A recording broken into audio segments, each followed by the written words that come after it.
Hello everyone, welcome to Ring Diaries here at Church of Uganda Family TV with me, Phionah Mbowa, where we'll talk about anything and everything to do with marriage. Is there a topic you want to talk about? Please reach out to us on our social media handles and let us be able to delve into whatever discussion you want us to see, because I keep telling you, marriage is not done alone. It is always better to do it in a group and to learn from each other. And I bring you real people sharing their real experiences about their marriages, to make sure that at least you pick something from this show. And with me this evening is a very amazing man, Mr. Tashobya, Crispus, who is here to talk to us about, to just have a discussion about family financial planning. And I know everything actually starts with money. However much we become Christians, and I think you will attest to that, even love. Love is nice when there is money. So today we're going to see how do we plan for our families, how do we plan to the very detail. So join me, Mr. Tashobya. You're very welcome for the show. Thank you so much, and thank you for really hosting me to this amazing show. Once again, my name is Tashobya Crispus. I am a consultant, specifically in issues to do with financial management, with issues to do family, with issues to do organization development, with issues to do beyond that. I also consult for government in terms of carbon and green finance as an expert, and many other things that I do as a researcher and all that. But specifically today, I am very excited that you talk have about family financial, and specifically talk about family financial planning, which is a big concept that I've been sharing with very many people outside there, and now being hosted in this program to share it with my fellow Christians is an amazing thing. So I want to thank you for hosting me. Thank you very much for being here. So to start us off, okay, I want you to help me demystify one myth that Christians are supposed to be broke. Have you heard that being said? As Christians, we should not be, like, money should not be something we go after. Thank you so much. And the perception of thinking that Christians should not be broke. But again, Christians are supposed to build the kingdom of God. So how can you build the kingdom of God when you're broke? Are you going to keep on seeing? So I always say, you must be financially stable to be able to build the kingdom of God. That's true. You must ensure that you have what to give. And financial stability is not about a lot of big monies that people think about. No, I don't talk about a lot of big monies. And this is what I always say to very many people. You need to have what to give to be able to contribute to the ministry of Jesus Christ. Wow. So people out there, we're actually supposed to have money in order to support even what is going on. Yes. Even winning souls, actually, it also needs money. Yeah, very much. From where I come from, by the way, I am the Fathers Union chairperson in Masana Parish. Wow. We are located in Natete Archdeaconry, and I am the treasurer for Fathers Union at Natete Archdeaconry, by the way. So we're dealing with, he has all the experience and actually not only that, I am the vice treasurer for Fathers Union at Namineve Diocese. Okay, now you're a big person, you're going to make me feel so it's a pleasure to have you here. Thank you so much. So at least people can understand that you have some authority about this financial thing that we're talking about. Yes. So what is family financial planning? Now, family financial planning is a small concept that I want to break down. Okay. It's all about putting in place systems at the family level, your family level, to make sure that you manage the small resources that you have. As simple as that. So it's not for the big people that you first make a lot of money to start planning. Actually, some people think that if you are going to invest, for example, you need to have millions and dollars to be able to invest. And in this show, I will try to demonstrate to very many people, are hearing to me and maybe listening to me, on how best you can be able to use those resources that you have at family level to make sure that they are of use and important to help you to be able to invest. Regardless of the amount. Regardless of the amount that you have. I'm just going to bring a small concept now. Okay. For example, there are some decisions that we take at family level. For example, in urban setup, you will find that the family is buying food. You buy food from Monday to Sunday, Yes. from January To to December. Mm. But you will realize that, for example, you buy matoke. A bunch of matoke these days is between 35 and 50,000. Yes. So if I am to ask anyone, how long are you going to take That's to buy nice. same matoke from today when you're buying it until I don't know when you're still living? So that is part of the financial planning that I'm talking about. Okay. Do you want to go the way of thinking of saving small amounts of money and you buy a small piece of land and start with planting one maybe banana, maybe one piece of banana plantation, or maybe whatever you want to, but make sure you start on something small. If you are feeding your children on Irish potatoes, some people would have Irish potatoes. Yes. Is it something that you can maybe think of buying a small piece of land, which is not very expensive, and start doing that activity in that land? Is it okay to think of doing simple agriculture in your compound so that you save on a few things that you would have spent on actually in the markets? So that is the small financial family financial planning that I am right now talking about. Some people think that you need a lot of money. Yes. I just want to bring it very close. Very many people are not aware, by the way, of how much they earn monthly, of how much they earn annually. Actually, they are not even aware of how much they spend Especially that. monthly Yes. and how much they spend Annually. annually. But this is something that we are going to learn together. To those who are in working class, each one has a category of salary They that fall they in. earn. Maybe you fall in. For example, you will find that some people fall in a category of 100,000, maybe between 0 to 100,000. 100,000. That's enough money. Some people fall in a category of maybe 100,000 to 1 million. Yes. But some people fall in any other category beyond that. Yes. So how do you plan for that money every time you receive it?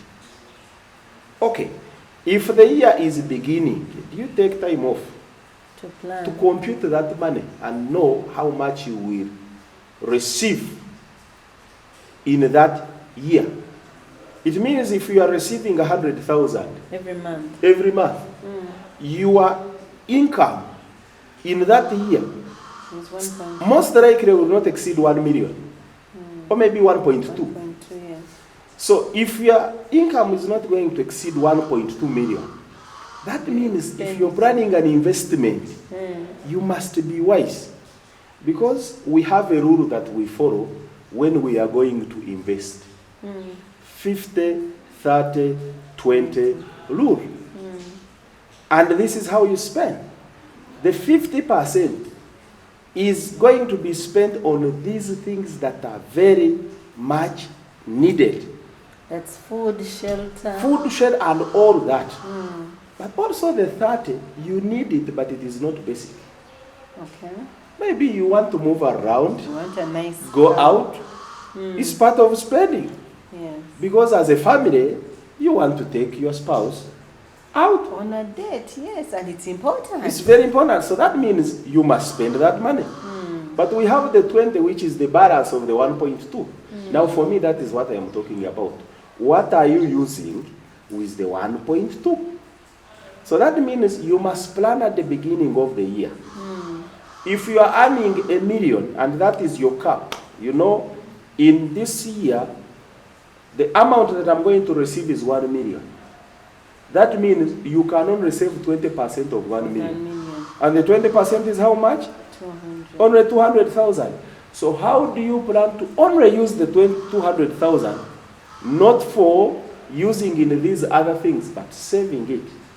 So for first, break it down a bit easier for our viewers. So if I'm earning 1 million shillings, the 50-30 rule states 20% should be put aside Yes. for investment For investment or saving. or saving. Yeah. Yes. Then the 30, Now we begin with the 50. okay, the 50 On is, all the money that you are going to receive in the whole year. The 50% of 1 million is 500,000. Yes. All of that money invested. You are not even investing it. You are spending it on very Essential. important and essential things. School fees, medical, all of that. Rent if you are renting, food, Food. and all of that. Now that is the 50. Then you have now the 30. The 30 is very important. For example, if there is a friend of yours who has a A party, wedding coming up. you will need to contribute. Yes. Even if you have maybe someone dies and they have you. There are some other investment clubs here and there, and you want to invest in very many, women and men have some groups, the associations that they Chivina so here. you can try to put in here and there. That is what I am talking about. So ideally, all the 80% now has gone. Expended. So you are only left with the 20%. So for me, I am saying the 20%. Do not now use it for these other things. Plan to invest it. And how do you invest it? That is what is very critical. Important, yes. I always, again, advise different colleagues of mine that as you invest, you must know your investment master. What can you take in? How much do you receive that you are going to put out? If you are a million earner, it means your muscle is 1 million. So whatever you plan must be within 1 million. There are some, people who earn maybe 5-10 million in a year. There are some people who earn 100 million. There are some people who are in trillions. You must know your muscle that you play around to bring the 20%. But most critical for this show, I want to bring the 50, 30, 20 here at the family level. Here, father, mother. Here. From a moderate family to medium family, and maybe to a family which is at high level. All the money is enough that you have. But how you spend it matters a lot. When we were beginning, I asked the question, how long do you want to continue buying that bunch of matoke that you are consuming at home? So that is something that you can plan, by the way, in years. And you said this year, I want to make sure I don't buy matoke. I am going to buy matoke from now, but this 20% that I'm saving will go towards beginning the initial stages of planting my own banana plantation. Yes. It doesn't matter where you buy that land. And I am telling people, I still tell people, there is still land of 500,000. Oh, yeah. There is still land of 100 million. Yes. There is still land of 1 billion. So it depends on where you want to buy and how you want to buy it. People want comfortable life, but they cannot afford the comfortable life. Yes. If you can't afford comfortable life, then you don't go to the comfortable life. But well, if you can afford the comfortable life, then you go that direction. That is one area. Number two, if I am renting my house, how long do I want to continue renting? For how long? Paying someone. You are paying someone, and you are paying a lot of money. That's true. And you know what is surprising? You will find that it is, whereas it looks to be hard to rent, yes indeed it is very hard. But money for paying landlord will always be there. Yeah, you have to look for it. And you look for it and you get it. But it is hard to look for money that you are going to save slowly to be able to start on that small house that you can start with as you move around. So that is what I am now trying to mean when I talk about family financial planning. So it starts, one, with you sitting down and you write down your financial sources. Once you have known the financial sources, you project how much you're going to earn at the end of the month. Because it is possible. Now people will tell you, me, I do gigs, so I'm not sure how much is going to come in. How do those ones manage? Let's begin with someone who is riding his border. You are sure that at bare minimum, I will earn like 5,000. On a daily. On a daily. So let's begin with 5,000 as a profit. So for me, I know what I will bring home is 5,000. So 5,000 in 30 days, it's 150. Let's plan around the 150 and apply the 50, 30, 20 rule. That's where it is beginning from. Okay. For you save only 20% on that 150 and keep saving it until you accumulate that. That's what I'm trying to talk about. So, and then they want our viewers to understand that it's actually not about the money. That's why I like the example you've given. Yes. That if I have 150,000, Yes. I can still get my 20% Over of that. And As actually little save as that. But you see, Crispus, many people say, even what I'm receiving is not enough for my 50. It cannot cover my 50. It's a very big challenge. And it is there. And indeed it is. Because we want to be like others. For example, a school which is charging 500,000 and my monthly salary is 100,000. A term normally is comprised of 3.5 months, maybe to 4 months. Normally 3 months. 3 months. A semester for university, the same. So if you're earning 150,000 in 4 months, okay, let's take the 4 months. Include the holiday, yes. Your maximum earnings in that period Is 600. cannot exceed 600. You have 2 children who are going to school, charging 500,000. You need $1 million at 4 months to be able to afford that school. But your income here is 600,000. So what will you resort to? Borrowing or selling what you have. So that's where the issue starts from.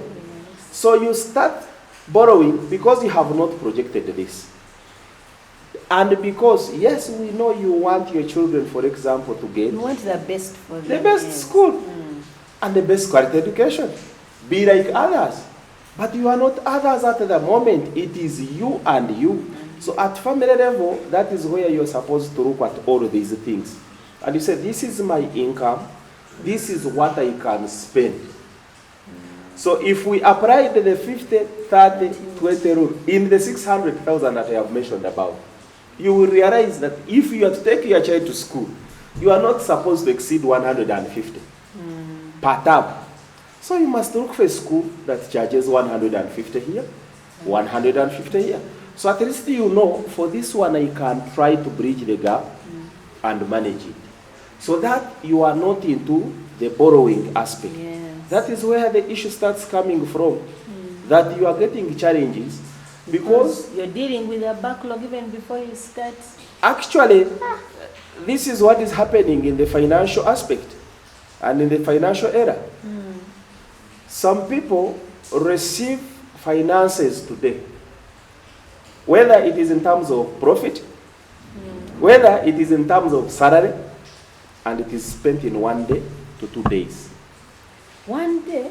Usually it's already spent before it comes. So the salary comes out of the bank, but when it hits the bank like this, 50% is gone. It's gone. So out of the million, You're left with 500. you are left with 500.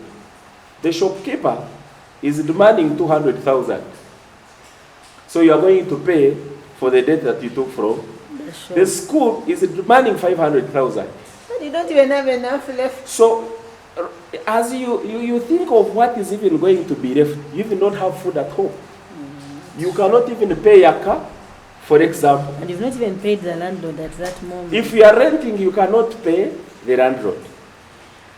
You cannot pay small basic needs because they are there. For example, medical, if a child gets sick. Yes. So that is why I'm saying, as you receive money, for whatever money, you're supposed to start by planning at that level. So I would encourage whoever is now seeing me, watching me, and maybe listening to me, that for whatever money that you have, you must sit down and plan for it. How? Project how much you are earning. If you are earning $1 million, that's your money per month. You know that you plan for $1 million per month. Now get $1 million times 12 months. That's 12 million. That's now the source of income and the money that you receive. Go ahead and break down your budget of the things you hope to spend on. There are some which are known. School fees is known. Rent is known. Okay, to some who are renting, rent is known. You again must project, because someone may fall sick, project that. There are some other small things that you do. You have associations, project that. Food, project that. Then you see how much you are going to spend in that money. But is there anything left? So that's how it begins. Then, after you're done with that, that is when you now see what is going to be left. Ideally, very many people fight to make sure that the money they receive Is finished. is spent and finished. Immediately. Very many people. Before they settle down. Very many people, they look at making sure that whatever lands in their hand It's done. is done. So you must plan at the beginning, and that is what I am trying to mention. For me, I would encourage the viewers, wherever they are, that you is watching me today. It is never too late actually To start. to start. The starting point is very simple. Project your income. Because it is easy to know. If I am selling or hawking my small goods in a small market around, I am even able to project that, okay, every time I sell my dodo greens, I raise 10,000. So you know, every day you earn 10,000. 10,000 is coming. So in 30 days, you should be able to know that is 300,000. If that is the money you are getting, you make sure that you project well. You know that you can only earn anything between 3.6 to 3 million in a year. So if you are going to know that you know this year, don't go for many things to invest in. Look for one aspect that is haunting you now. That can solve a problem you have now. That can solve what you have. And you see, that is where the problem is. People want to solve the problems they don't have. And leave the ones they have. And leave the ones they have at hand. For example, someone earning 3 million in a year wants to start setting up rentals of 100 million. That is not your problem. Yes. Your problem is not rentals of 100 million. Your problem at 3 million is food and these other basic needs. How do I try to remove some of these? By the way, I want to tell you at family level. Love is also affected when there is no money. And this is experience that I've seen. Every time you have money in your pocket as a man, you're happy. You are a darling actually. Every time a child says, please daddy, I need that samosa. You say, samosa where? You give. You don't even You- ask how much. You don't know how they will love you. And every time you come, they say, Daddy. That is here. If your mommy and you're having your kamane here, the same. They will say, Mommy. Because they know every time they ask. I just love how my children, for example, behave. They are not very old, they are young. But there is a way they sit and write their needs. And they sit and say, Daddy, I need. And they know how to persuade me. They write very good letter, Daddy, we love you, ABCD. You know how they can, and they put some photos, drawings like this, and afterwards they say, by the way, Daddy, we need 1, 2, 3, 4, 5. A few days ago, I laughed. In the considerations they put that I needed to make sure that I finance, they also said, the young one, for the young one wants gym jam. That is her problem. And for her, she said, okay, in my budget for me, Add gym jam. gym jam should not go anywhere. Gym jam should remain. So those are the children. So every time they bring such information, you may not fulfill everything. Yes. But if you had planned using the rule that we mentioned, you are able to meet these small things. And the family is happy. By the way, if your husband sees, if your wife sees that you're meeting these obligations, then it becomes very easy for, for your love to grow. And usually it grows better with money around. Yes. We're going to take a short break, and when we come back, we're going to continue this conversation about family financial planning as we've started. Don't go away. I'm Phionah Mbowa here at Uganda Family TV. We bring Darius.